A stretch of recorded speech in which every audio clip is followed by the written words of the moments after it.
Para quem não acumulou tanto que gostaria de acumular, é uma ótima oportunidade, né? Porque o preço ainda está barato relativamente ao que vai acontecer quando isso acontecer. Então, Fala galera, de volta mais um episódio da Better Money Podcast com um convidado super especial que já veio aqui, tá voltando hoje, a segunda vez dele, Guilherme Bandeira. Fala Guilherme, como é que você tá? Tudo bem? tudo bem? Boa tarde. Obrigado pelo convite de novo para falar com vocês. Obrigado a você pela presença. Cara, conta pra gente, acho que faz alguns bons meses desde que você veio aqui a primeira vez, a gente falou um pouco de aspectos ideológicos, filosóficos do Bitcoin.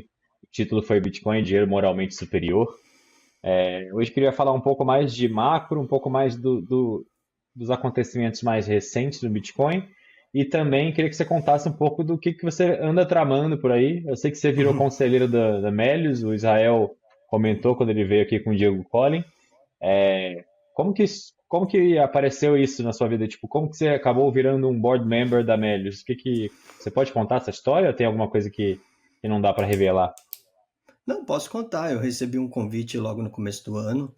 Fiquei animado. Inicialmente eu não sabia exatamente qual que era a função que eu ia exercer na empresa.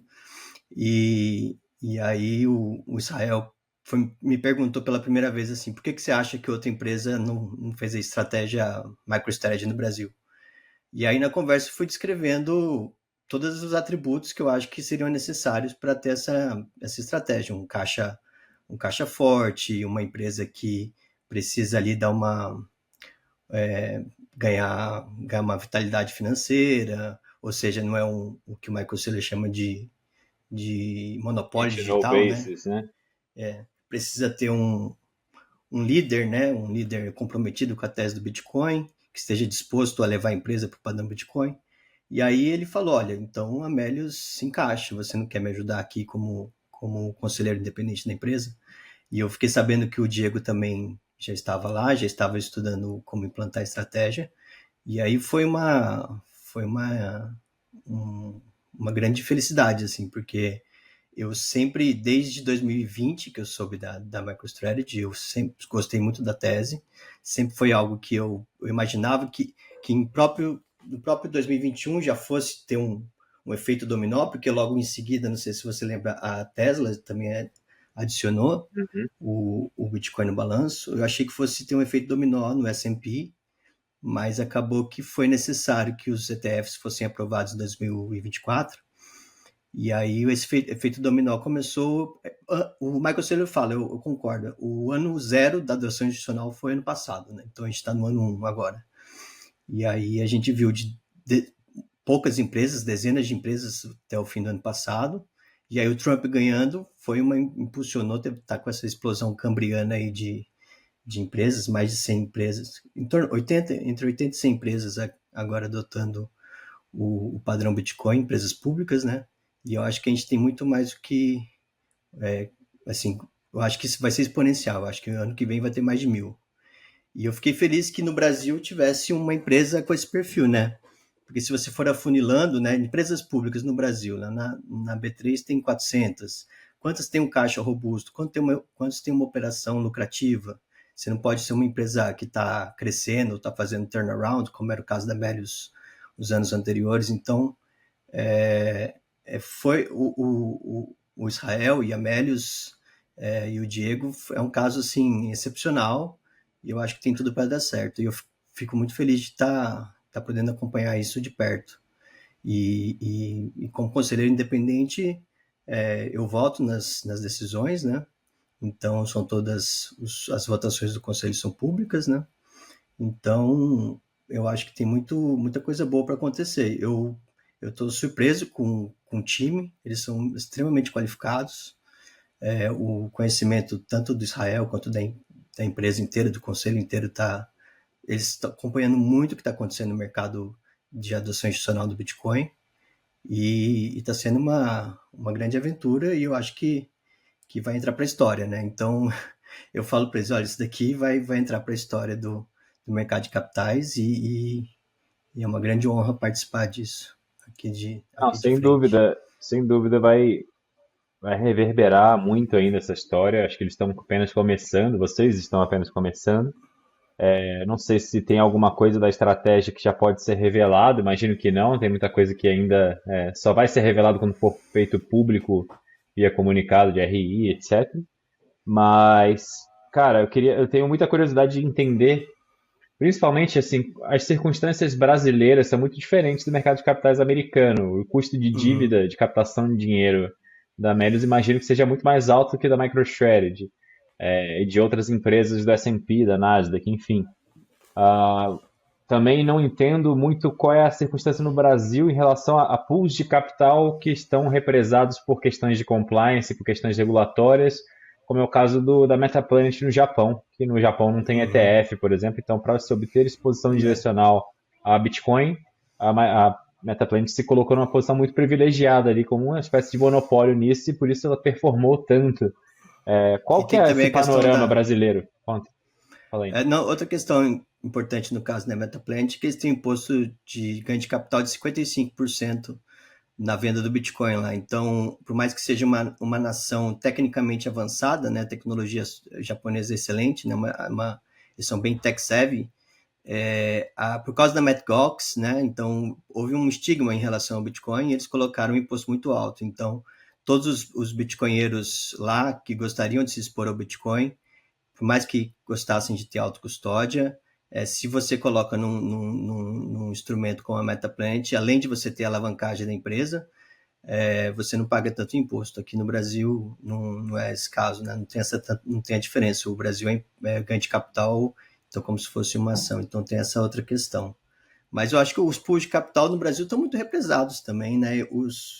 O Brasil, eu lembro que a metáfora do Michael Saylor é o cubo de gelo, né? Do dólar. As empresas brasileiras estão num cubo de gelo pior ainda, né? Que é o real brasileiro. Então tem todo o incentivo de você encontrar alguma saída para a desvalorização do real brasileiro, que de 2020 para cá foi exponencial, né?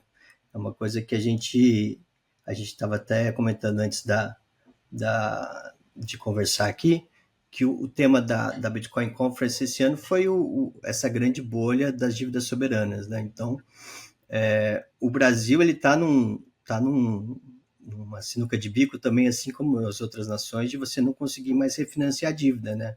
O custo de capital ele estava represado, estava sendo manipulado pelos bancos centrais, mas chega um momento em que isso daí eles já não conseguem mais financiar a própria dívida. E o Brasil é um desses casos. Então, eu acho que vai ser uma questão de sobrevivência das empresas brasileiras a adotar o padrão Bitcoin. E eu acho que quem fizer antes vai ter uma grande vantagem, quem fizer depois vai ser comprado pelas empresas que fizerem antes. Então, e a gente vê isso, por mais que o Brasil tenha o juro alto, né? O real brasileiro ele é uma liability muito grande. Então, vai ser uma questão de por que você trabalha tanto para ganhar real brasileiro, né? Então, as empresas, se você pensar elas como fluxo de caixa no tempo, esse fluxo de caixa no tempo descontado, ela vai decrescendo cada vez mais se você contar em real brasileiro. Então, é uma questão de você simplesmente olhar para trás e ver que nós estamos fazendo, qual que é a unidade de conta que nós estamos usando. Então, eu acho muito racional. Desde 2020, pensei que fosse algo que fosse acontecer espontaneamente entre todas as empresas que não tiverem endividadas e que tiverem um caixa bom.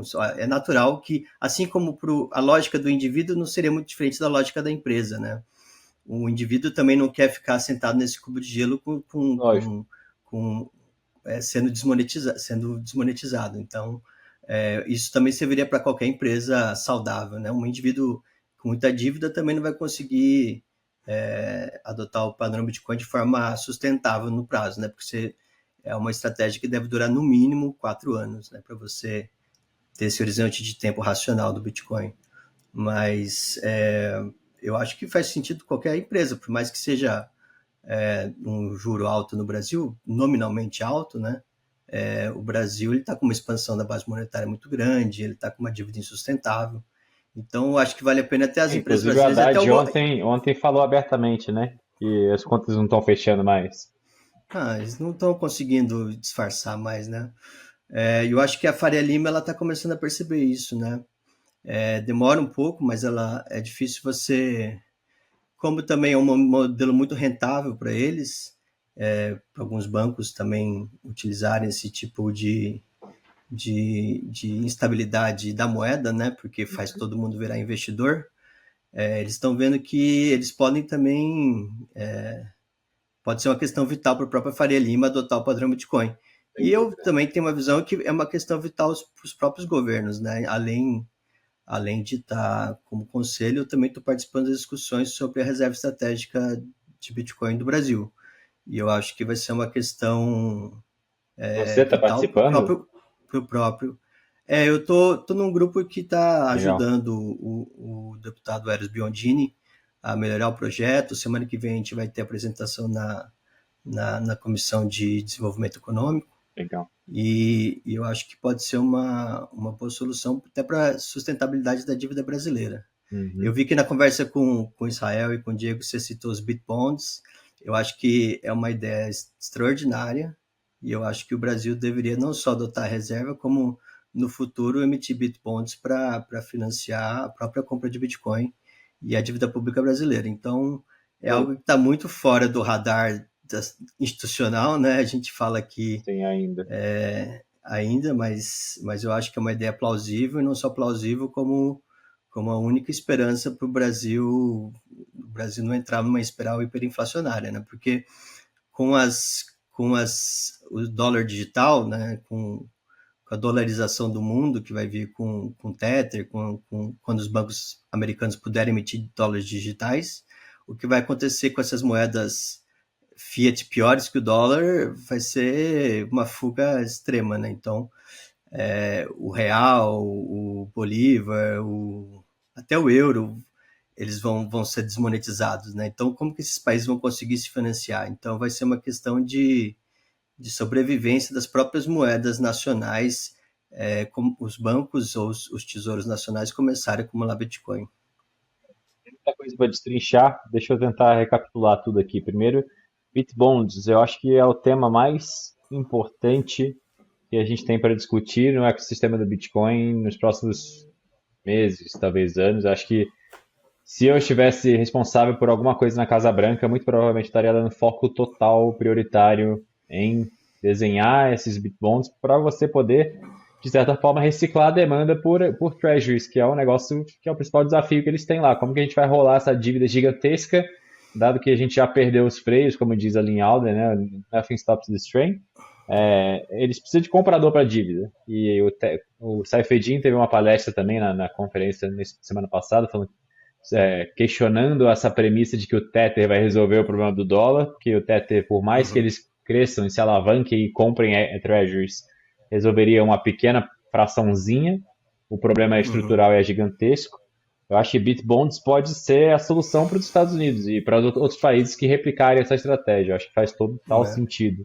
Com relação à Faria Lima estar despertando para isso, coincidentemente, ontem, uma gestora, um sócio de uma gestora entrou em contato comigo por causa de um amigo em comum e quer conversar amanhã exatamente para entender o playbook da Melius, porque ele começou a Uhum, estudar, viu que é muito interessante, ele já tem exposição na pessoa física a MicroStrategy, não tem Bitcoin, e as pessoas ainda não. Eles estão começando a entender que existe algo aí, é lógico que a performance é inegável, né? Não dá para ignorar, relativo a todas uhum, as outras coisas, mas as pessoas não têm a percepção da ordem de grandeza de tudo que está acontecendo, que é uma revolução no mercado de capitais que está nas suas fases iniciais. Eu acho que entender isso, entender que hoje em dia, inclusive eu acredito que se eu fosse um gestor da Faria Lima, eu ia pivotar completamente meu modelo de negócio e parar de fazer fundos de equities brasileiros ou um fundo macro global e ia tentar pivotar minha gestora para ser uma gestora no padrão Bitcoin. Então eu ia oferecer produtos de renda passiva, comprando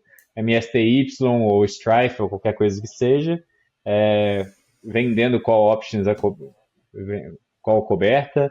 O que mais que daria para fazer? Você poderia fazer um fundo de alavancagem, uma espécie de OMB, aquele ETF da Bitwise, que compra equities de empresas que têm participação relevante em Bitcoin. Tem uma série de estratégias hoje em dia que estão nascendo com o Bitcoin que você tem exposição direcional para diferentes gostos, diferentes perfis de risco-retorno, que podem uhum. ser muito mais interessantes do que qualquer tipo de estratégia que qualquer hedge fund no mundo, especialmente no Brasil, possa oferecer para os clientes. É, Pode falar. Eu acho que o começo da revolução vai mudar duas coisas. Vai mudar a forma de valuation das empresas. Você começa a gerar métricas diferentes para avaliar as próprias Bitcoin Treasury Companies. Então, tem o Bitcoin Yield, tem o Torque, tem várias outras Uhum. formas de você ver esse novo tipo de estratégia.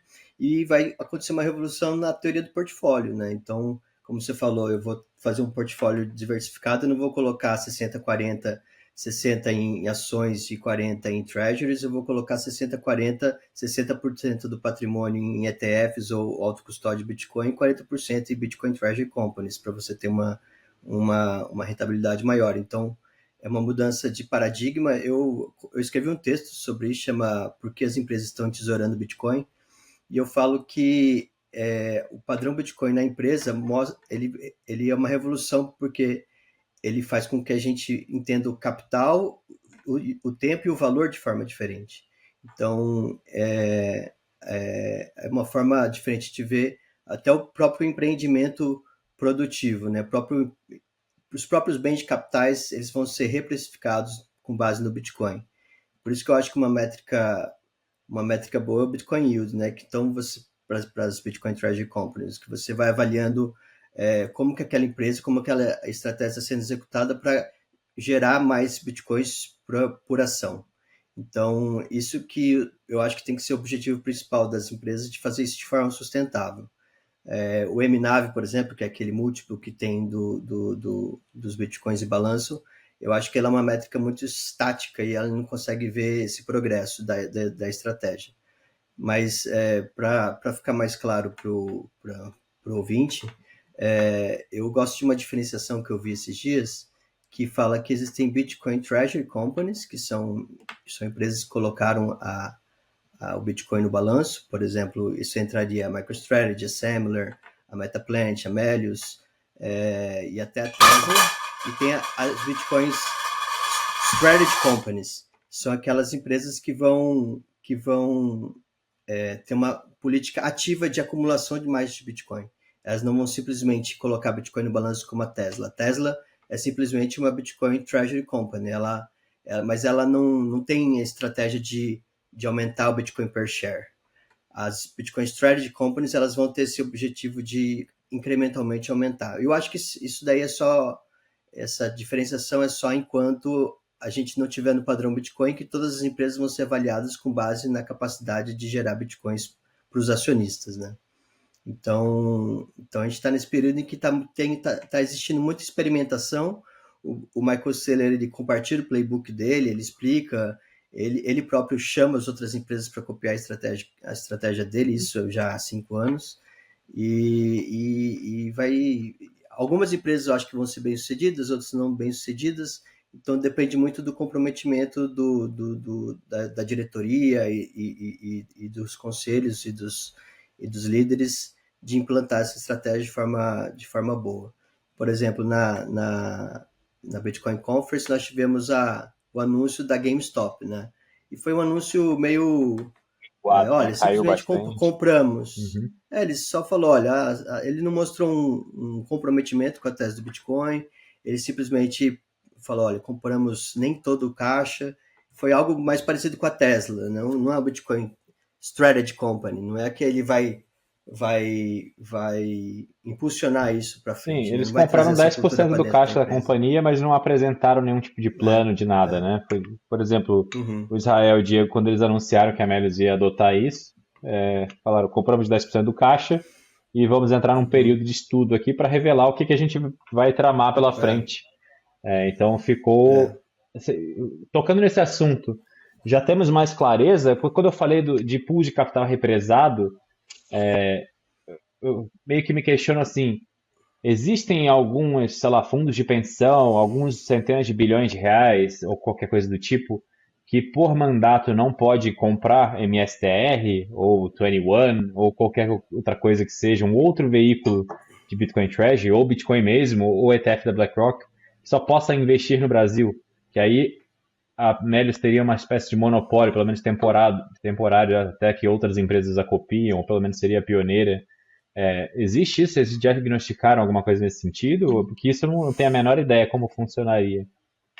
Não, a ideia é já falar com os investidores e explicar a tese. A gente está numa fase inicial de até explicar para os investidores como funciona uma tese dessa. Como você Uhum. falou, a gestora que te contactou não entendia, assim, ele vê, porque o que acontece geralmente? A empresa anuncia, os preços sobem e aí quem não está acompanhando toda essa nossa discussão fica surpreso e vem uma grande pergunta: o que é isso, né? O que está acontecendo? Por que essas ações saltaram e começaram a ter mais volatilidade? E aí, agora, nesse momento no mercado brasileiro, as pessoas estão buscando entender qual que é a estratégia, qual que é o comprometimento, como que a gente vai avaliar. Então, inicialmente, essa está sendo a nossa fase, né? De explicar para o investidor, explicar o que é. Porque se a pessoa não entende nem o Bitcoin, dificilmente ela vai entender uma estratégia como essa. Então, precisa ainda haver uma educação do próprio investidor sobre a potencialidade do Bitcoin e o que ele busca resolver. Por isso que uma etapa inicial do próprio Michael Saylor foi ler o padrão Bitcoin, que depois ele colocou 250 milhões no caixa em agosto de 2020, né? E o Israel começou assim também. Ele disse que só quando ele leu o padrão Bitcoin que ele entendeu a tese e depois fez uma grande mudança cultural na empresa, deu a cópia do padrão Bitcoin para todos os diretores, para o conselho, teve que fazer uma mudança no conselho. Então, sem essa etapa inicial, é difícil o investidor entender, né? Entender a tese da empresa. E Então, a tudo gente se está nessa, baseia na nessa premissa etapa. de que o Bitcoin vai continuar subindo no longo prazo eternamente. E para isso não é verdade para todo mundo, né? A pessoa precisa entender Bitcoin. Então, se ele não entende isso, não dá Não, para entender mais nada. Tem que começar por aí. eu acho que mais importante do que a valorização, eu creio que são os atributos do Bitcoin que fazem ele um ativo superior, né? Ele é um ativo ao portador, ele não é um sistema, ele é um sistema, ele é uma rede e a própria unidade monetária, ele é incensurável, ele já vem com uma inflação é, controlada no tempo, ele é inelástico em relação à oferta. Tem vários atributos que se você como foi a distribuição dele, que fazem ele um ativo superior. Agora, e o que isso tem em relação ao preço nos mostrado? Um CAGR positivo de 60 ou 40% de quando você começa. Então, você pega esse CAGR e mostra, olha, isso daqui existe por causa desses atributos, sabe? Então, é uma mudança cultural mesmo, e é uma mudança cultural de você ver por que existe inflação, quais que são as deficiências da moeda fiat, qual que é a situação macroeconômica do país, por que o real brasileiro existe, por que a gente rompeu com o lastro, por que existem essas grandes bolhas de crédito, o que aconteceu em 1971. São essas perguntas que todo bitcoinero faz, que eu acho que todo investidor numa Bitcoin Treasury Company deveria fazer também.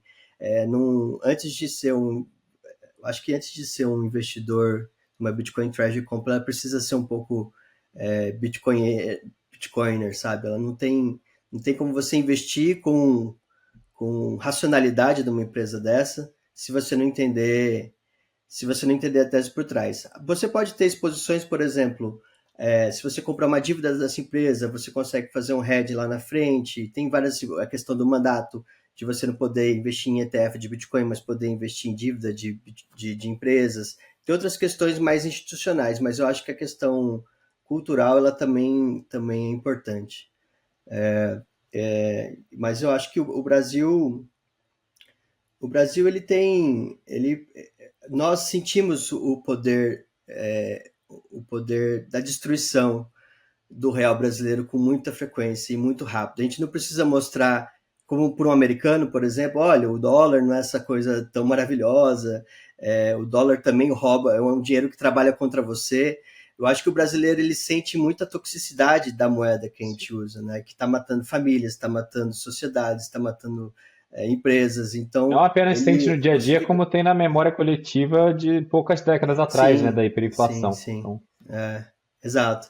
Inclusive, eu fiz um vídeo tem poucos minutos sobre a minha infância, e aí foi uma questão que me marcou muito dizer que o confisco do Collor foi 10 dias antes do meu primeiro aniversário. Eu lembro da minha mãe falando que não conseguiu sacar, não conseguiu fazer uma festa como ela gostaria. E então a questão sempre foi viva em mim, né? A questão da hiperinflação e do confisco. E eu acho que essa questão do roubo institucional, que é a moeda fiat, ela é muito forte no Brasil. Então, se a gente explica bem a tese e para o investidor, olha, essas empresas com caixa, elas não estão conseguindo sobreviver, não é à toa, porque o dinheiro está tóxico, né? O dinheiro ele tá. O Michael Saylor gosta dessas metáforas orgânicas, eu acho muito boas, né? O Bitcoin ele é como se fosse um dinheiro selado, né? Um dinheiro que você hermético, assim como uma comida pode te intoxicar se ela não estiver selada, não guardar a energia. O Bitcoin ele é como se fosse essa bateria de energia, essa reserva energética selada, hermética. E a gente tem que mostrar isso, sabe? Que o Bitcoin é essa reserva energética que você pode levar com você e você não vai ter perda energética, não vai ter o desgaste da meia vida. Então, o Brasil ele é um terreno fértil para isso. Eu acho que o ruim é que assim, tem que ver a saúde financeira de empresa para empresa, né? E uma vez que um gestor ou alguém responsável por gerir o patrimônio de outras pessoas percebe isso, ela vai começar a se interessar por se expor ao Bitcoin, Isso é um ainda desafio que também, não. até porque o tal do bewilderment que o Jeff Walton lá da MSD do North está sempre falando, é o fato de que a forma de você analisar essas empresas mudou completamente. Todo mundo que estudou economia, finanças, etc., da faculdade, que trabalha no mercado financeiro, foi formado aprendendo a fazer DCF, fluxo de caixa descontado, para analisar fluxos de caixas projetados futuros da empresa e trazer valor presente pelo custo de capital e achar que isso é o valor da empresa. Só que isso só está ali Uhum, basicamente na DRE, você está olhando para a DRE, o quanto que a empresa vai gerar no resultado do exercício. E agora, com esse playbook, a gente está olhando para o balanço. Michael Saylor falou numa palestra também, basicamente, uhum, 99,9% das empresas que não têm um monopólio no seu país, naquela área, que não são as Mag 7, por exemplo, os CEOs uhum. perdem uma quantidade gigantesca de tempo e energia tentando consertar a DRE, quando, na verdade, você não vai conseguir salvar a sua empresa, porque você não tem esse monopólio. E o low hanging fruit, né, a coisa muito mais fácil, que poderia dar muito mais resultado, era consertar o balanço adotando uma estratégia de Bitcoin. E isso Uhum. é muito novo e muito esquisito para a maioria das pessoas do mercado financeiro. Então, acho que é uma novidade É. gigante que você tem que catequizar todo mundo ainda. E outro tabu que existe é que volatilidade é Sim. arriscado, né? Então, quando eles veem os presidentes, CEOs e controladores da empresa celebrando, a empresa ganhou vida, ela está sendo mais negociada na bolsa, a volatilidade aumentou, isso para um gestor tradicional, ele acha, nossa, não quero que caia tanto num dia, não quero trazer volatilidade, mas eles não entendem que isso também faz parte da estratégia, também faz parte desse reavivamento dessas empresas zumbis que estão voltando à vida e estão recebendo essa injeção de capital digital na veia e que isso é bom para a própria estratégia, né? Porque causa reflexividade no mercado. Então, tem toda uma nova teoria da empresa, eu acho que vai surgir. Assim como, eu fico pensando na questão das startups, assim como para um gestor tradicional que não entendeu o que é uma startup, que é uma empresa também que ela está muito focada no crescimento e às vezes fica anos sem gerar lucro, ela fala, oh, esse empreendimento aqui não tem valor, e acabou errando, porque depois foram empresas que se estabeleceram no mercado, a gente está entrando num outro conceito do que é uma empresa e de como ela pode gerar valor para o acionista. Então, vai haver uma mudança cultural, sim, liderada pelo Michael Saylor, mas o que eu acho interessante da comunidade Bitcoiner é que são pessoas muito boas, né? São muito boas em explicar, o Dylan Leclerc explicando, o Simon, sabe? São pessoas que, além, essas instituições que estão fazendo isso com seriedade, elas estão adotando uma postura muito transparente, né? O Metaplanet, você vai lá no site, é uma maravilha, tem gráficos e gráficos e gráficos, análises, todas as apresentações dele estão disponíveis. Você vai no site da MicroStrategy também, da Strategy, tem muito material para ser estudado. Então, eu acho que é um outro paradigma, assim como o Bitcoin ele é um paradigma da transparência, né, da transparência monetária, a gente vai trazer esse paradigma da transparência para os próprios dados das empresas, né?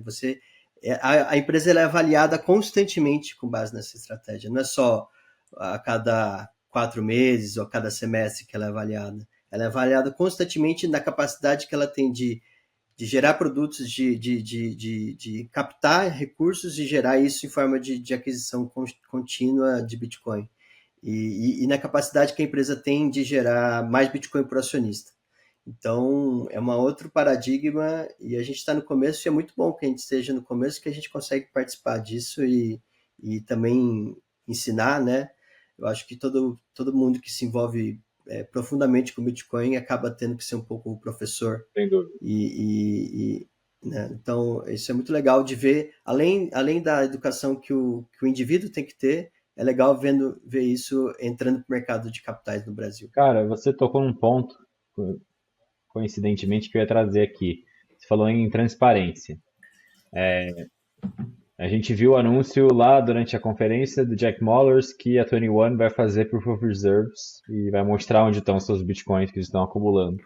Enquanto isso, Michael Saylor continua se opondo a fazer Proof of Reserve do stack da MicroStrategy. Você, e até agora confesso que tipo, já vi algumas falas dele a respeito, falando de a percepção de que aumentaria o risco, mas eu não consegui engolir, eu não Uhum. entendo qual é a motivação dele para tal. E isso me traz uma certa preocupação que no longo prazo isso possa ser um evento cataclismo que gere o próximo bear market se eles não tiverem de fato aquelas reservas de Bitcoin. O que você enxerga de tudo isso? Quais seriam as motivações do Saylor para se opor a fazer Proof of Reserve? Você acha que isso é um risco estrutural para o Bitcoin ou não? Eu não creio que seja um risco para o Bitcoin, porque os endereços acabam. Dificilmente você esconde bilhões e bilhões sendo acumulados isso não gerar um tipo de análise on-chain, Uhum. né? Até tem a empresa Arkham falou, olha, esses são os endereços da MicroStrategy, estão aqui os bilhões.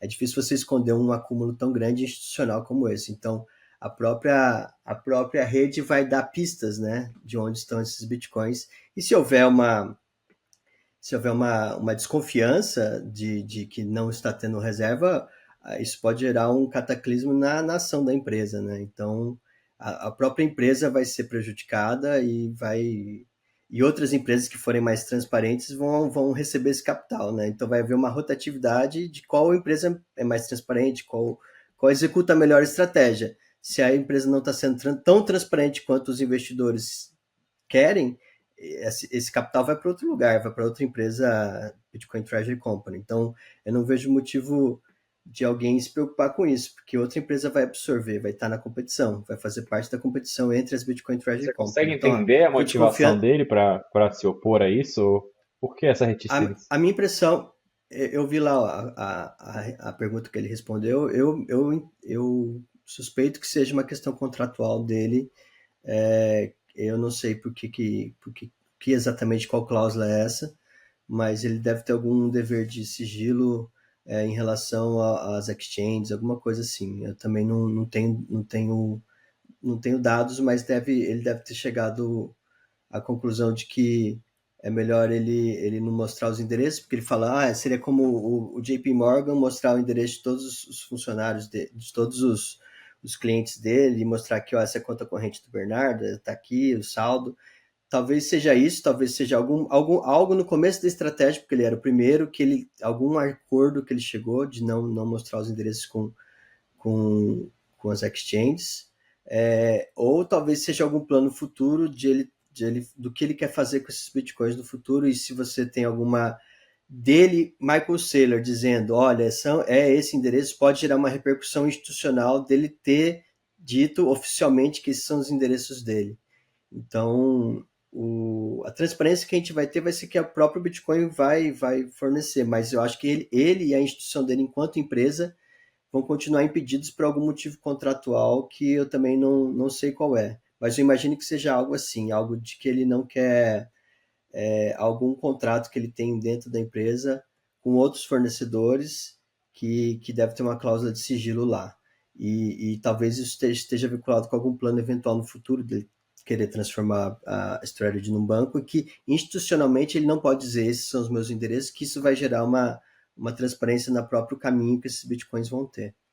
Mas também, como você falou, Jack Mallers publica, Metaplanes publica, então é algo que eu, eu achei curioso a resposta dele, porque ele não fala, ele não, o público dele não é o do, como ele disse, do cypherpunk Uhum. paranoico, né?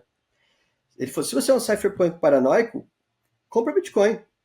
E eu acho razoável também isso. Eu acho que se você desconfia de empresa, desconfia dos balanços, desconfia das instituições, Bitcoin foi feito para isso, sabe? Para um ambiente de sem legalidades, de muita desconfiança. Então a rede do Bitcoin é para esse tipo de caso, né? Caso extremo, militar até, de você não confiar em ninguém. Agora, e aí você vai ter toda a transparência que a rede te dá. Agora, se você é um investidor, eu não sou. Você tem que confiar nas Big Four, né? Então, se você não confia nas Big Four, não confia nos meus números, não invista em mim. Se você tem esse nível, eu entendo isso. Eu entendo essa postura paranoica, eu também tenho, todo bitcoinheiro tem isso, né? A gente sempre fala que, de hipótese alguma, eles são substitutos, MSTR e BTC. Você tem que são. ter boa parte do seu patrimônio em BTC, porque não tem esses outros riscos É, regulatórios, riscos Saylor, risco etc. sim. É só você e a rede, um BTC igual um BTC. É o começo de tudo isso. Então, é, é a grande diferença. Uma coisa é ter Bitcoin, ser um indivíduo soberano, e outra coisa é se expor ao Bitcoin ou se expor à volatilidade do Bitcoin. São coisas diferentes, né? Eu entendo que muita gente institucional não pode se expor diretamente ao Bitcoin e acaba sendo investidor em Bitcoin. E para a grande maioria dessas empresas que está acostumado a investir e acreditar nas auditorias, isso não tem problema nenhum, sabe? Seria uma grande, exigir muito além do que é as boas práticas do mercado financeiro americano. Ele está ali falando para o investidor americano tradicional que, olha, se as Big Four, elas olharam todos os meus números aqui e estão com atestado de auditoria externa. Então, não tem o que fazer, você tem que confiar. Mas eu acho que também outras empresas que mostrarem, quiserem apelar para o público bitcoinheiro paranoico desconfiado, olha, está aqui meu endereço, está aqui na mempool, aí ele vai capturar esse outro investidor mais desconfiado. Né? Então, é esse trade-off aí. Deixa eu, Eu não vejo com preocupação que isso seja um gatilho para o próximo bear market, vamos não. voltar rapidinho na Amélios, só para fazer uma pergunta que é, como foi o processo de aprovação no board? Teve alguma particularidade, alguma dificuldade, algum episódio característico que queira contar aqui, ou foi um negócio super tranquilo e Nenhum. super... Foi tranquilo. Eu entrei na empresa, ela já estava totalmente comprometida com a tese. O board todo entende o Bitcoin, entende a estratégia, super antenados com tudo que está O acontecendo, Israel me tudo que nós falou, acompanhamos. o Israel mora aqui perto, né? E a gente se encontra várias vezes na academia. E aí ele falou, a votação vai ser semana que vem, vai estar apertado. Acho que a gente vai precisar torcer para dar certo, mas não teve surpresas, não. Ah, não, isso foi a aprovação na Aprovação, isso. Assembleia, na AGE. Que o board, o conselho, ele bota em votação para a Assembleia, né? Tá, E aí ele teve que ser em duas rodadas porque não teve o quórum, né? tá. Muito difícil você ter um quórum exigido para fazer uma mudança de estatuto social. Então, normalmente é em segundo quórum. Difícil seria em primeiro quórum, mas do primeiro quórum já teve 66% de aprovação. Então, já na primeira reunião, mesmo com o quórum não constituído, já tinha aprovado a estratégia. Só faltou formalmente constituir e dar o quórum para mudança. Aí não precisava de quórum nenhum. Em segunda convocação, e aí passou dia 15 de maio toda a mudança do Estatuto Social, aí já pode dizer que é uma Bitcoin Treasury Company, então aí só depois dessa aprovação da Assembleia Geral Extraordinária, né? Mas o board todo vota junto, então isso não foi nem um pouco difícil e não foi difícil também aprovar em AGE. Em primeira convocação já tinha dado 66%.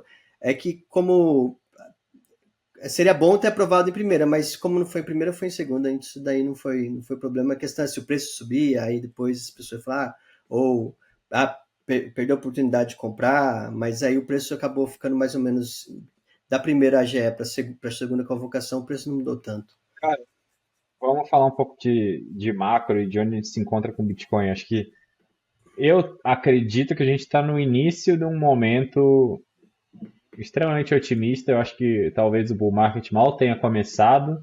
Ele pode ser muito. O combustível dele, principalmente, pode ser talvez essa adoção institucional e essas copycats de MSTR que estão surgindo à torta e direito. Você já falou aí que se espera que até em breve a gente tenha mais de 1.000.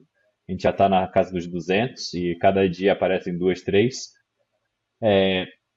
Você acha que a gente teria algum outro possível catalisador para impulsionar ainda mais a adoção do Bitcoin e a demanda aumentar e, portanto, o preço dar uma disparada? Você acha que vem do lado dos Estados-nação, com reserva estratégica, etc.? O que você está enxergando de todo o panorama atual? Olha, a gente está num momento curioso que teve aquele pico lá no fim do ano passado, porque o Trump ganhou, Uhum. né? Então chegamos no all-time high, passamos os 100 mil, e aí a expectativa do governo Trump era cortar gasto, né? O Doge, toda aquela questão. Isso seria uma contração, né? E a gente, agora, do começo do ano, quando ele começou a colocar as tarifas, até agora, em maio, o próprio Elon Musk falou: olha, não tem como cortar gasto nesse governo, tem aquela spending bill gigantesca que ele quer, que o Trump quer aprovar. Então, todas as incertezas de que talvez teria uma contração ali na economia, ou que o governo faria um grande esforço de mitigar a dívida, foram para o espaço, né? Então a gente tá nessa aqui que vai. O governo não vai mudar, não vai ter um grande corte trilionário de gastos, 5 trilhões por ano. O Doge não vai cortar tanto assim, o próprio Elon Musk já reconheceu isso, então é, o momento macroeconômico lá nos Estados Unidos é esse, não vai mudar muita coisa, vai ter uma grande inflação. Agora a questão é como o governo vai conseguir rolar a dívida, vai conseguir encontrar novos compradores, sendo que mostrou para todo mundo que os prováveis investidores desses bonds não vão ter um retorno real, né? Vai ter um default soft, né? Que você vai fazer um default com base na inflação. Então, o próximo catalisador é difícil dizer, mas se vier alguma compra da reserva estratégica americana substancial, isso já vai dar um grande impacto no preço, né? Mas eu acho que não é necessário. Tem Comparando algumas. com 2020, demorou muito tempo para dar para o preço corresponder às compras que estavam tendo. Não sei se Sim. você lembra, mas o GBTC naquela época estava com compras como se fossem.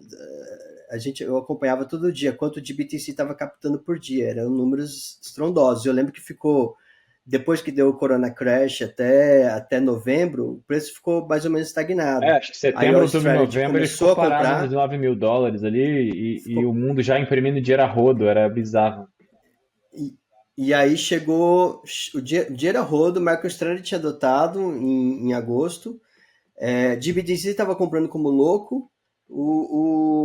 E aí o preço, só no fim de dezembro, começou a 1.000 por dia. Eu lembro que era 27 de dezembro, era 27 mil, 28 era 28 mil, 29, 30, 31. E aí o pico foi lá em fevereiro, bateu 60. E aí o que acabou foi o Elon Musk falando que não ia aceitar mais, que não era ESG, e aí deu aquela estagnada, depois veio o China Ban, caiu, e aí foi subir só depois no fim do ano de novo, e aí que tivemos o bear market, quando começou a subir o juro. Então, o preço é dado na margem, né? Lembrando que Então, esse a gente bull está vendo market agora. de topo duplo de 2020 e 2021, ele ainda foi suprimido pela FTX que estava vendendo Bitcoin a rodo escondido, né, comprando as porcarias deles. Então o que está acontecendo agora com as Bitcoin Treasury Companies é algo muito mais sustentável, muito mais saudável, muito mais transparente e tende a ser um bull market mais longo, mais alongado, porque é uma compra constante e ininterrupta. Então, eu acho que a gente está no momento assim, esperando, só esperando algo acontecer, porque tá uma compra gigantesca. Não acredito que esteja havendo reservas fracionárias, não, Quem está vendendo, não é então? isso que se trata. Você acha que são os Cara, long-term eu acho que tem hodlers muita que gente. ficaram Cara, multimilionários e estão querendo eu acho vender? que sim, sim, sim, sim. tem muita gente que comprou no começo e o 100 mil é psicologicamente o Uhum. marco, sabe? Então, segurei até os 100 mil, agora já foi.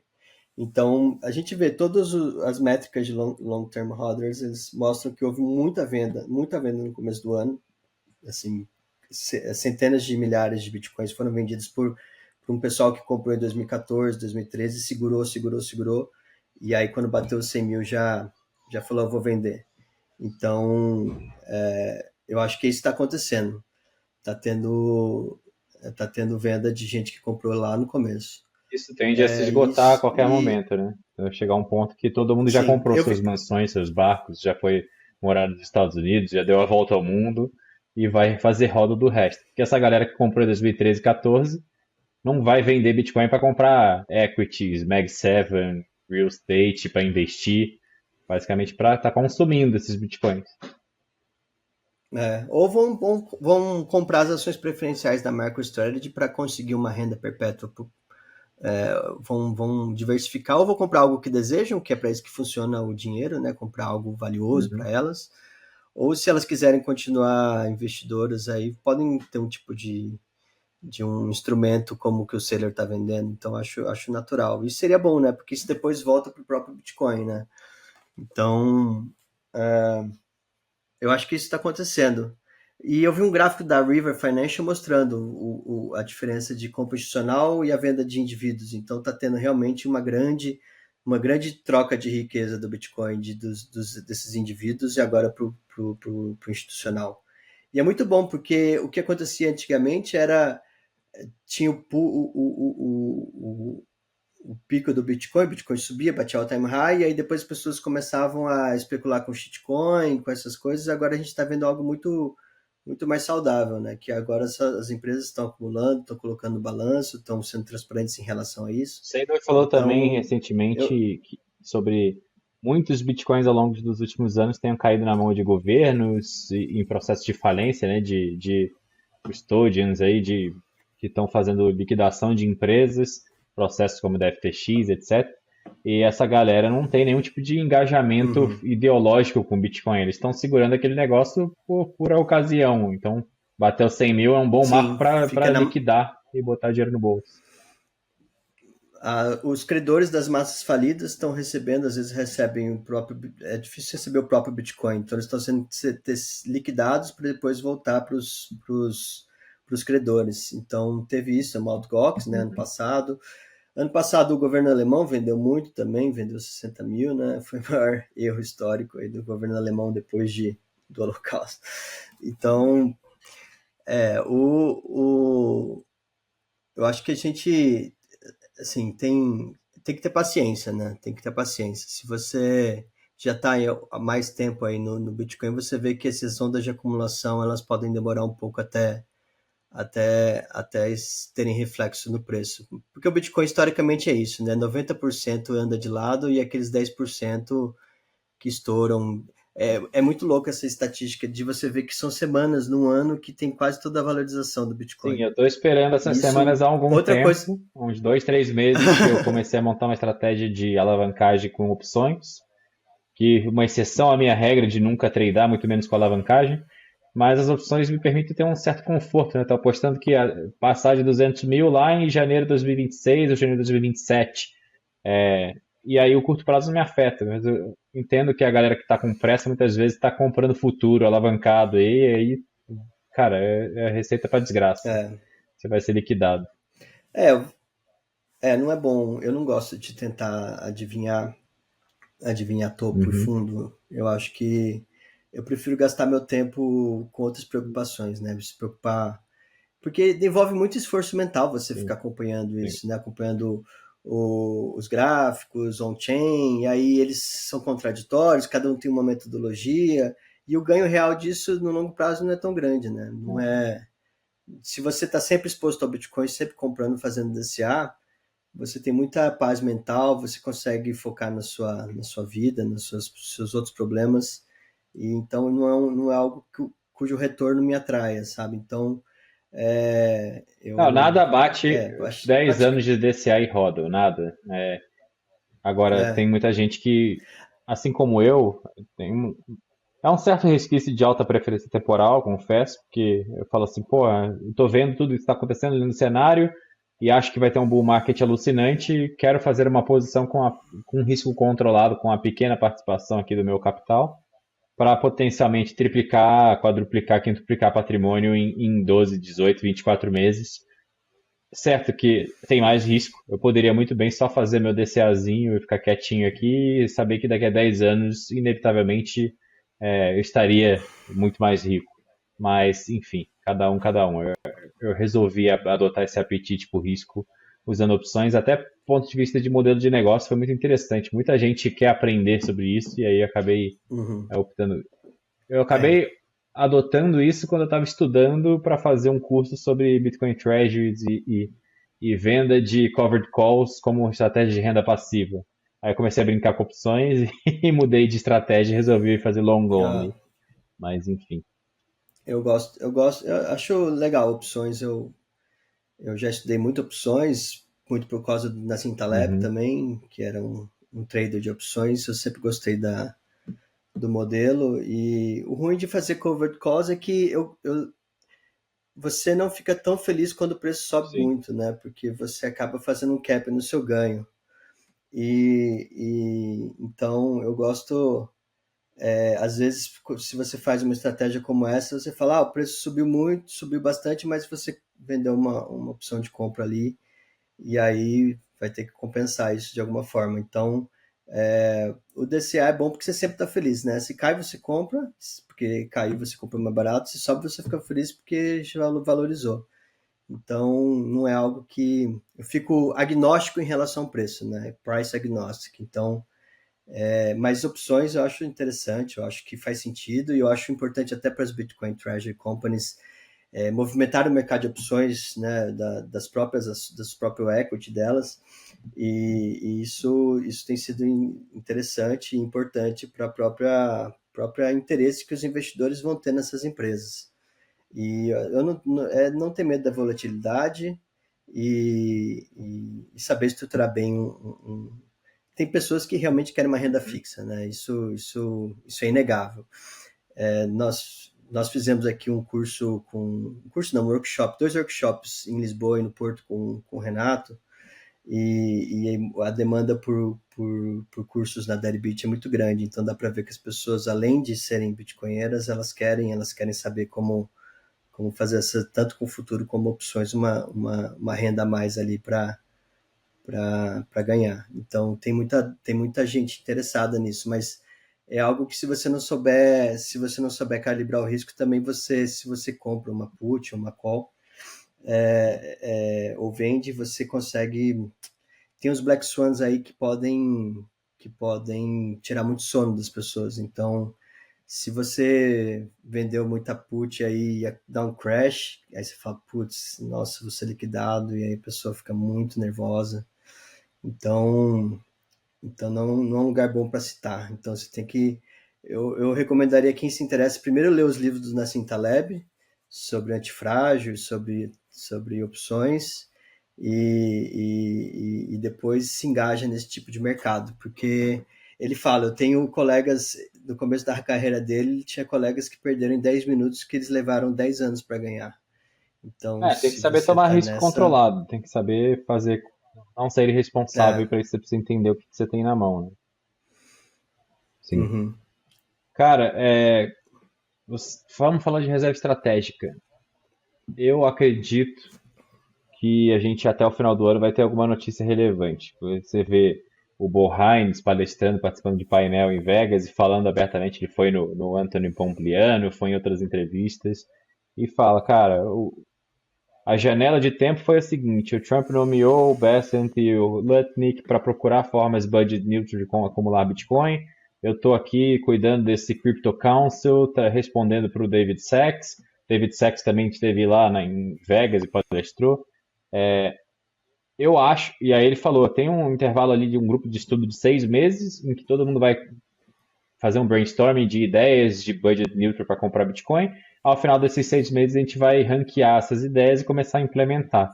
Esses 6 meses devem estar acabando por agora. Eu acredito que de agora, que é junho, até o final do ano, muito provavelmente a gente vai começar a ver notícias mais materiais, a- além de apenas promessas que nem a gente tem tido, né? Ontem teve uma live, para quem não sabe, hoje é dia 4 de junho, a gente está aqui gravando numa quarta-feira. Ontem teve uma live da Unchained com o Bitcoin Policy Institute e um congressman lá do Alasca, eu esqueci o nome dele agora, onde eles estavam falando de muitas coisas, inclusive do Bitcoin Act da Cynthia Lummis, da aprovação, tramitando no Congresso, como que está isso. E aí eu fiz uma pergunta lá, até eu vou falar disso depois no YouTube aqui, num vídeo específico sobre isso. Mas eu perguntei, pô, do ponto de vista puramente de game theory, de teoria dos jogos, não faria muito mais sentido vocês só comprarem agora via ordem executiva, via canetada, e depois passar o resto do tempo procurando formas de blindar, de impedir que uma próxima administração, seja democrata, de esquerda, anti-Bitcoin, saia Uhum, vendendo tudo? uhum, E o Matthew Pines, do Bitcoin Policy Institute, concordou, mas o congressman disse que não, porque tem que fazer isso de uma forma blindada, sustentável no longo prazo. O que você acha disso tudo? Você acha uhum. que a gente vai observar eles começando a comprar esse ano via ordem executiva, via canetada, ou você acha que vai ter que tramitar em Congresso, ter maioria, ser bicameral, ter que passar bipartidário, ter que ser aprovado pelos dois lados da Câmara, do Congresso, do Senado, etc., para que vire lei? O que você acha que pode acontecer em relação a isso? Cara, essas instituições grandes, elas se movimentam de uma forma muito Uhum. lenta, né? O indivíduo ele é muito mais rápido a tomar uma decisão dessa, uma empresa já é mais lenta do que o indivíduo, agora um estado como o americano é muito mais complexo, então a gente não faz ideia do tipo dos jogos de interesse, do grupos de interesse que estão atuando no que o Marco Olson chama de lógica da ação coletiva, né? Que você vê ali que acaba sendo normalmente a pior decisão que eles tomam, esses órgãos, né? Então, é raro um caso como Butão e El Salvador, em que você tem um líder, alguém ali que tem um domínio completo, quase que completo da máquina pública e pode arriscar e pode dizer, olha, eu vou fazer isso, confia em mim, e ele tem legitimidade, a população aprova, então é raro um líder carismático nesse sentido bom da palavra, weberiano da palavra, de ter essa legitimidade que a pessoa simplesmente não uma legitimidade burocrática ou processual, mas que eu reconheço que essa pessoa tem um conhecimento que eu não tenho e eu vou deixá-la decidir por mim.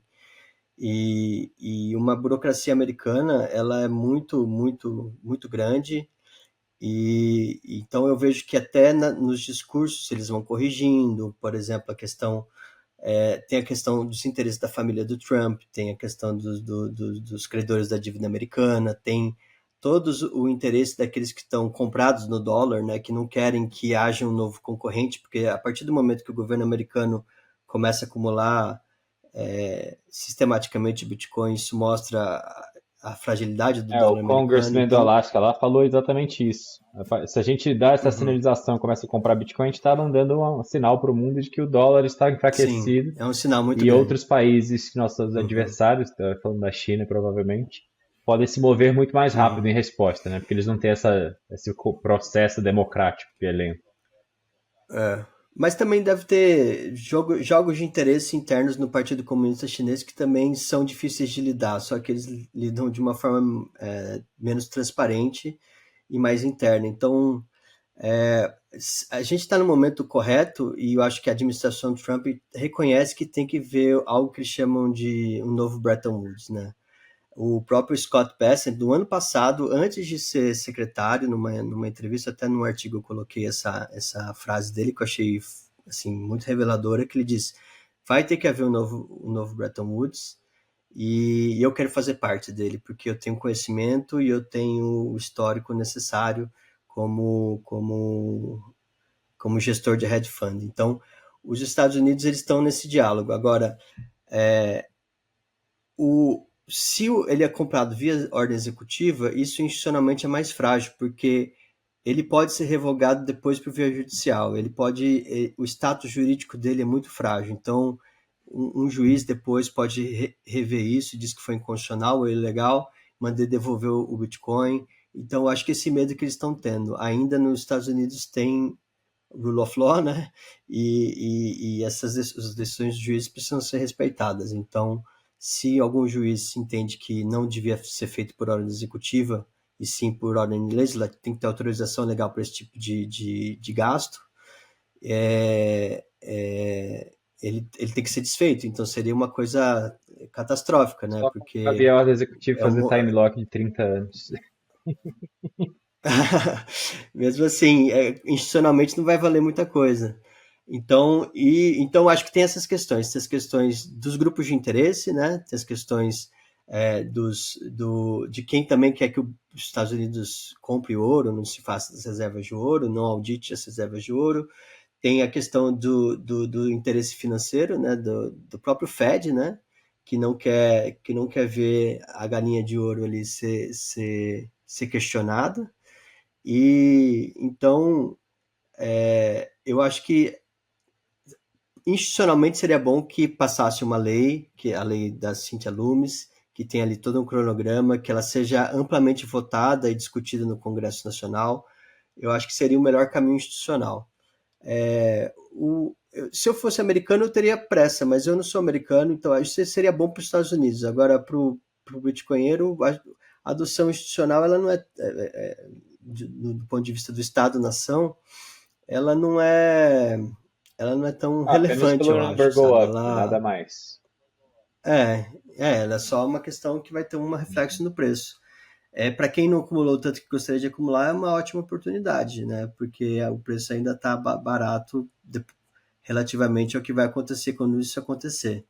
Então, acho que eu também não é algo que eu acompanho com interesse, porque eu me interesso por esse assunto.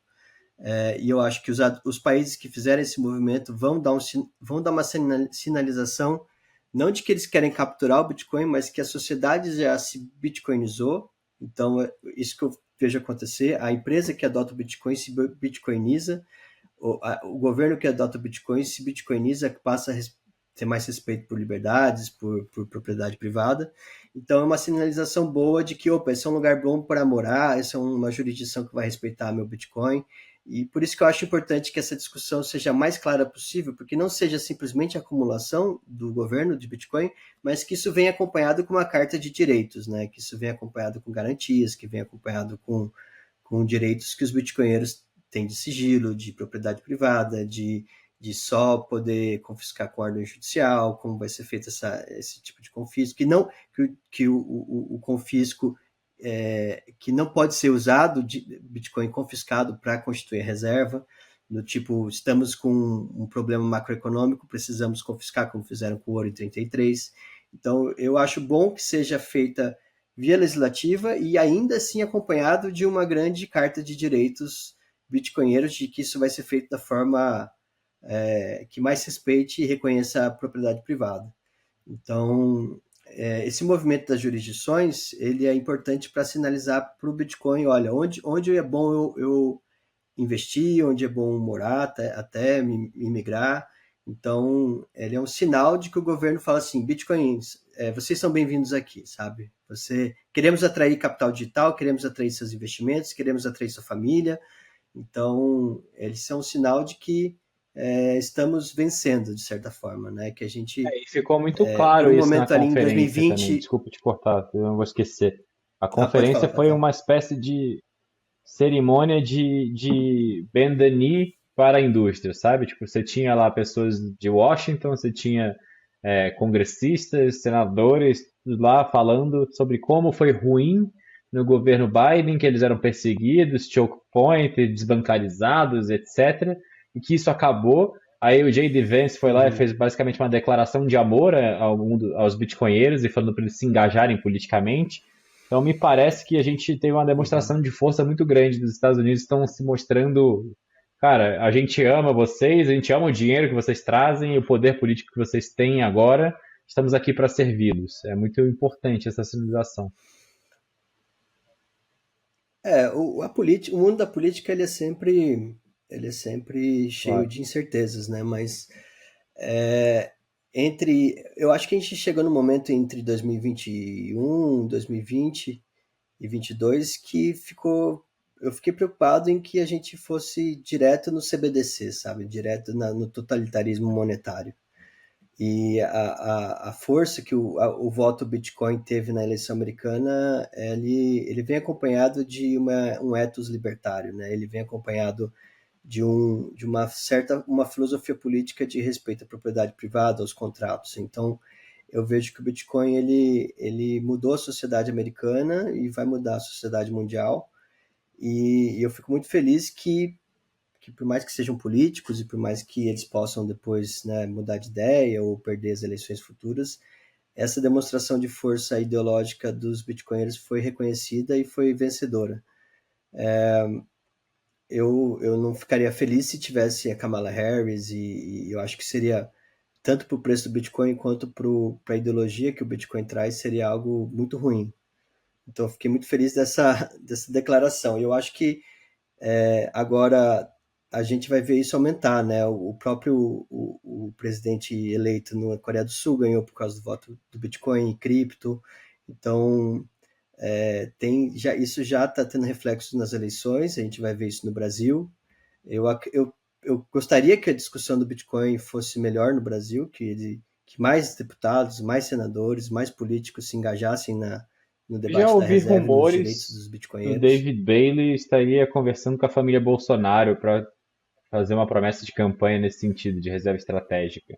Não sei se é verdade, se não é. Eu sei que o Eros Biondini está encabeçando essa frente lá dentro do Congresso, mas talvez viesse alguma Uhum. coisa semelhante ao que aconteceu com o Trump, em formato de promessa de campanha.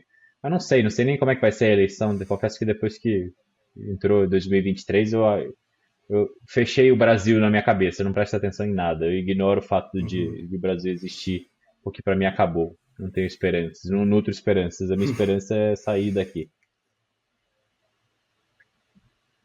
Eu entendo completamente. O Brasil ele está muito complicado, mas ele, eu, o voto do bitcoinheiro brasileiro ele vai ser disputado e eu espero que não se concretize aquela profecia lá do Renato Moedo de que seremos perseguidos. Eu acho que a gente ainda tá em debate. Eu acho que ainda há formas de nós, inclusive a adoção institucional do Bitcoin é uma forma de ganhar escalabilidade social da rede e mostrar que o Bitcoin é uma força do bem, que ele veio para melhorar a sociedade, que os países e as sociedades que adotarem com mais eficiência o Bitcoin vão ter uma vantagem em relação às que não fizerem. Então, eu espero que a sociedade brasileira ela entenda essa força que veio para ficar e tome as decisões corretas, né? Eu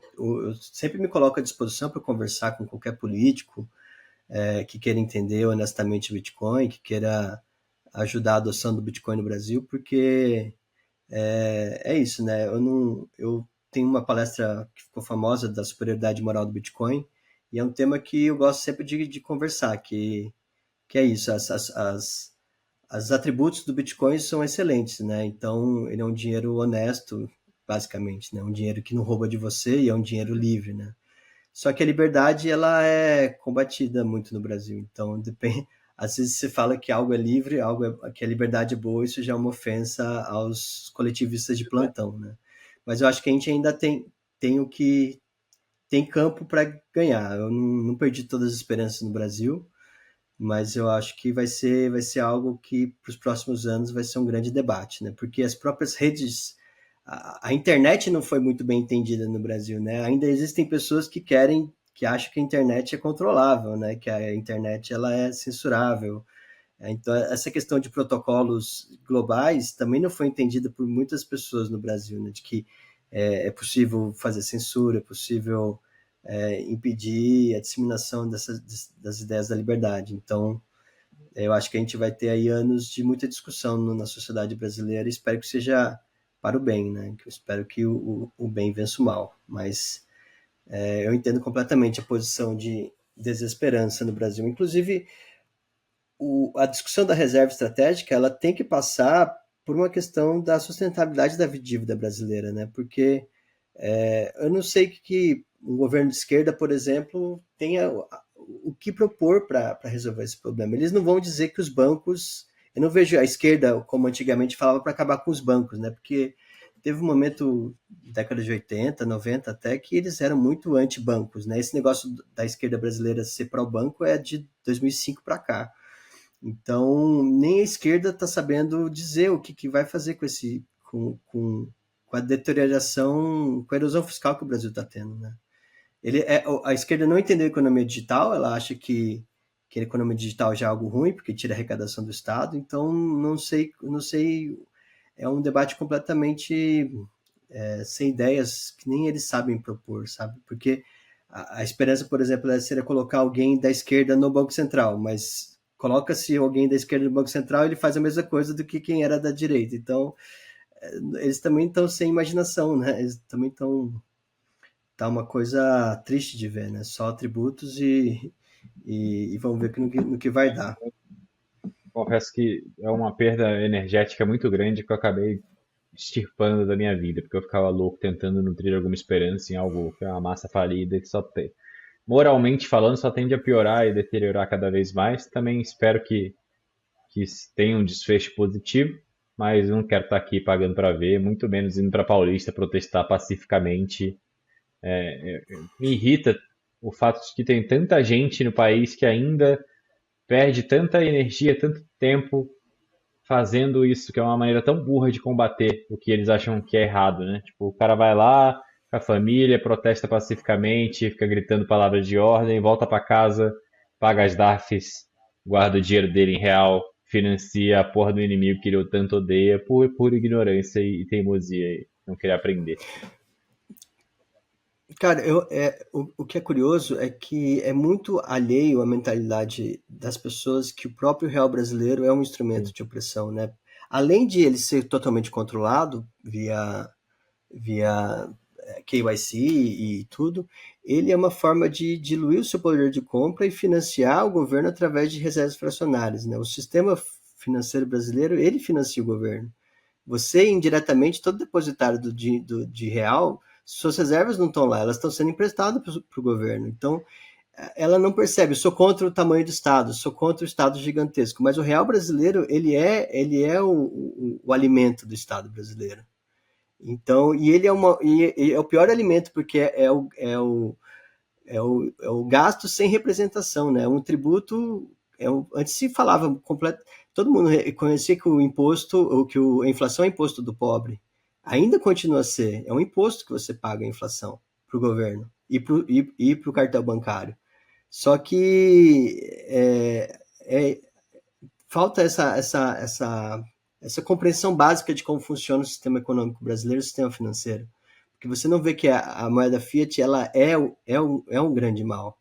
Ela é algo que deve ser superado, que ela é um dinheiro é, um dinheiro que trabalha contra você. Então, não adianta você protestar se você não identifica a causa do exato, problema. Não adianta. exatamente. Cara, o que mais você anda tramando por aí? Acho que tem alguns outros projetos que você queria falar sobre, conta pra gente. Tem um projeto interessante que eu comecei com os amigos no começo desse ano, eu mais uns colegas bitcoinheiros raiz, que estão muitos anos aí no Bitcoin. Começamos uma empresa chamada Sólidos, e ela é uma empresa de consultoria em Bitcoin, mas a gente quis usar a metáfora do gerente, né? Porque uma instituição financeira, ela tem o seu gerente, as pessoas confiam no gerente, você liga lá, ó, como está minha conta, quero fazer investimentos. E o Bitcoin não tem isso, né? Ele é descentralizado, existem canais excelentes como bitcoinheiros, mas as pessoas ficam muito inseguras de saber qual exchange comprar, qual hardware wallet comprar, quais são os tipos de endereço, como eu assino meus endereços. Então, a Sólidos ela é um conjunto de pessoas que atuam como gerentes de Bitcoin. Então, a gente ensina como lidar com as regras do protocolo do Bitcoin. Então, nós temos, por exemplo, um plano de horário, então a pessoa pode tirar dúvidas conosco, horas. Ela pode ter um plano de 21 dias para autocustódia, então em 21 dias a gente ensina a configurar hardware wallet e como assinar transações, como comprar, onde comprar. Temos um plano anual que ficamos um ano à sua disposição para tirar dúvidas sobre Bitcoin, seja qual for. Não estou encontrando aqui meus UTXOs, qual que é o caminho de derivação que eu tenho que usar, qual que são as melhores práticas de segurança. Então, ficamos um ano à disposição e temos agora também o multisig intercontinental, em que nós ajudamos o cliente a configurar um multisig 2 de 3.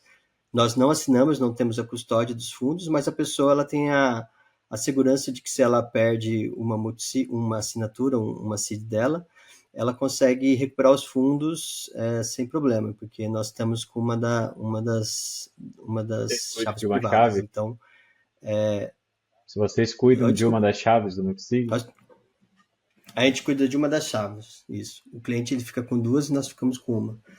E então é uma segurança a mais que a pessoa tem Uhum. de custódia. E tem outros também, assim, a questão. Eu não vou explicar aqui as dicas de custódia por questões de segurança, mas também tem outras questões criptográficas, como Shamir Secret Sharing, que também dá para você ainda ficar mais seguro e mais privado suas chaves privadas. Então, é, um, é, uma, é algo que eu identifiquei que estava faltando no Brasil, dessas empresas que ajudam na custódia e na consultoria em Bitcoin, e tem sido muito interessante e recompensante ajudar muitas pessoas na jornada do Bitcoin, nessa parte da custódia e da autocustódia. Então, tem todo tipo de dúvida que aparece, desde quando comprar, como comprar, até dúvidas mais técnicas da próprio setup das hardware wallets, que cada um tem um setup diferente, cada, cada software é diferente, se você vai usar Sparrow, se você vai usar a Electron, tudo isso tem nos bitcoinheiros, mas eu sinto que as pessoas ainda Ah, sem precisam de dúvida. alguém Eu já para, tive muitos como nós estamos alunos que aqui fizeram meu conversando, curso, aprenderam sobre multisig e me contrataram para uma consultoria para configurar junto uma Nunchuck, um protocolo de herança, para aprender a sim, mexer numa cold card. é, Ainda conversei com a Ive recentemente, é, Ive Galindo, e a gente falou muito sobre essa barreira de adoção que é o UX ainda muito complexo. Então, de fato, assusta muita gente. é. Esse serviço é muito necessário, sim. E é muito legal ver que cada pessoa tem uma relação diferente, perfil de risco diferente, conhecimento diferente. Tem pessoas que, até mais velhas, que eu vejo que Uhum. sabem bastante da custódia, mas ainda são inseguras. Tem pessoas mais jovens que não pesquisaram nada, só querem saber de preço. Então, o perfil de clientes é muito variado. E esse é um serviço Legal. artesanal mesmo, não é muito escalável, mas ele é legal porque você acaba conhecendo o perfil de cada um e consegue atender exatamente a demanda de cada Bacana. um. Bom, é soliduswealth.org, né? Eu vou deixar aqui no link na descrição. Isso, Beleza. solidwealth.org. Mais alguma coisa que a gente não cobriu hoje? Quer deixar um recado pro pessoal, hein? Acho que passamos por tudo. O meu recado é: nós estamos no momento, um dos momentos mais interessantes da adoção do Bitcoin. Eu estou otimista. Eu acho que foi um amadurecimento do ciclo passado para esse ciclo com a adoção institucional. Eu escrevi um artigo em 2021 sobre a financiarização do Bitcoin. Chama Extrato de Bitcoin Ultraprocessado. Porque eu estava vendo que o Bitcoin estava se financiarizando naquela época e tinha muitos fundos que falavam que era de Bitcoin, mas botavam 1% de Bitcoin, mais outras coisas que não eram bons. Como esse suco que você compra tem 1% de polpa e o resto é água, sabe? Então eu vi muito isso. E já estava naquela curva de adoção de que o Bitcoin estava assim, se tornando um ativo financeiro. Tinha saído o ETF no Brasil, o Spot. Então, desde o lançamento do ETF americano, o Spot, não o futuro, a gente viu uma institucionalização do Bitcoin e a gente vê a bitcoinização das finanças, né? Então, está sendo um movimento muito revolucionário mesmo. Acho que a gente vai falar disso para o resto da história da humanidade, de quando o mercado financeiro e as instituições encontraram e entenderam o Bitcoin e como isso foi bom. E espero que também a relação, quando o Bitcoin começar a ser adotado por estados e nações, isso também trará movimentos saudáveis de gasto público saudável, racionais, de enxugamento da máquina, de todo esse ethos bitcoinheiro que eu valorizo, né? Porque a moeda fiat, eu espero que ela desapareça o mais rápido possível e ela tem sido muito ruim. O instrumento fiat, esse experimento de 71 para cá, causou muita dor e sofrimento. e eu estou feliz que a gente vê que isso está acabando. É que eu esqueci de perguntar antes. Você acredita que a gente ainda vai ter ciclos de 4 anos tão bem definidos como antes, ou esse ficou para trás? Todo ciclo eu acho que vai ser o último, e todo ciclo eu estou errado, porque sempre acontece algo que eu não esperava. Então, eu tá com toda a cara de que não vai ter, não vai ser, eu acho que vai ter um, eu acho que podemos ter assim um bear market, porque pode ser um bear market até do bem, do sentido ficou tão irracional, assim, o bull market pode ficar uma coisa tão alavancada, tão irracional, então a gente pode ir até para 1 milhão, US$ 1 milhão antes de 2030, e porque houve um frenesi dos estados, das empresas comprando, e aí você fala, não, subiu muito, vai ter que dar uma corrigida, então a gente vai corrigir do US$ 1 milhão para US$ 500 mil em pouco tempo, então eu espero que seja esse, sabe? Mas eu tá tudo para ser um ciclo mais alongado e mais estruturado, mas a gente pode ver um bear market depois de um bull market muito acentuado também. Então, ninguém sabe. As pessoas estão falando, a volatilidade diminuiu, já estamos em outro patamar, mas nunca se sabe, né? A gente não. O futuro, ele prega muitas peças, né? Então, agora está com a volatilidade baixa, mas pode aumentar para cima. Então, pode ser uma coisa, pode virar um bull market também exponencial lá no futuro e a gente ficar muito surpreso com o preço e falar, não, vai ter que corrigir uma hora. De bola, cara, muito obrigado. Foi sensacional. Quando quiser voltar, portas abertas, é só avisar. A gente combina uma próxima. Eu que Valeu. Valeu, agradeço. pessoal. Até a próxima. É ótimo. Valeu. Abraço.